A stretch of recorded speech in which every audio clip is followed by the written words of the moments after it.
Comment s'exprimer avec éloquence? Très simple. Mais avant, abonne-toi. Vous me demandez souvent le secret de mon intelligence, de mon inspiration, de ma force, de mon éloquence, etc. Je n'ai pas de secret. La seule chose que je sais est que je travaille dur et je fais beaucoup de sacrifices. La plupart des gens dans mon entourage ne me comprennent pas. Mon expérience m'a appris que aucune qualité ni compétence ne peut être développée dans la paresse. Tout demande du travail. Si tu veux commencer à t'exprimer avec éloquence, alors prépare-toi à travailler et à faire beaucoup de sacrifices. La première des choses pour t'exprimer avec éloquence est de maîtriser la langue. L'éloquence dans la parole passe par la maîtrise de la langue.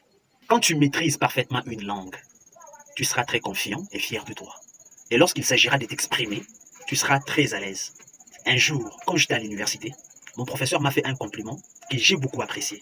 Il dit, ce monsieur ne parle pas trop. Mais quand il prend la parole en public pour parler, tout le monde reste muet de stupéfaction. J'en étais vraiment très fier. Et la maîtrise de la langue. La deuxième chose, pour devenir éloquent, c'est de lire tous les jours. La lecture permet l'ouverture de l'esprit, l'augmentation des connaissances, la multiplication des idées et l'accroissement des vocabulaires. Quitte dans la paresse, travaille. Lis par jour, même 10 pages. Moi, je lis beaucoup des livres riches en sagesse.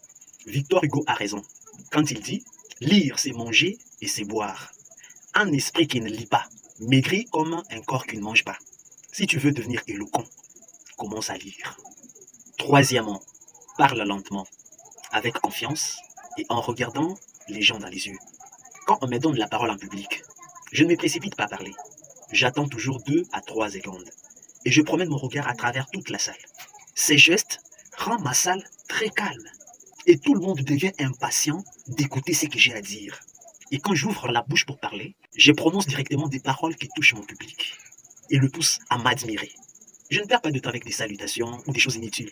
Je passe directement à l'essentiel et je parle en peu de mots tout en créant une connexion avec mon public. À cause de ces simples techniques, j'ai remporté plusieurs fois des élections. Et en plus, j'ai même été élu sans avoir postulé. Ces simples gestes peuvent booster pas mal ton éloquence. Quatrièmement, prépare-toi. La répétition est la mère des sciences.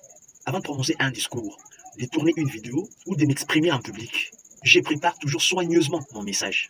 Même si tu as toutes les connaissances du monde, même si tu es le génie, même si tu es comment, prépare-toi. Cinquièmement, aie toujours un bon message à transmettre. On parle toujours mal quand on n'a rien à dire. Ne montre pas tes insécurités et tes faiblesses en disant du n'importe quoi. Quand tu ouvres la bouche pour parler, tu montres aux autres qui tu es et le monde auquel tu appartiens. Si ce que tu as à dire n'est pas vraiment important, garde le silence et garde ta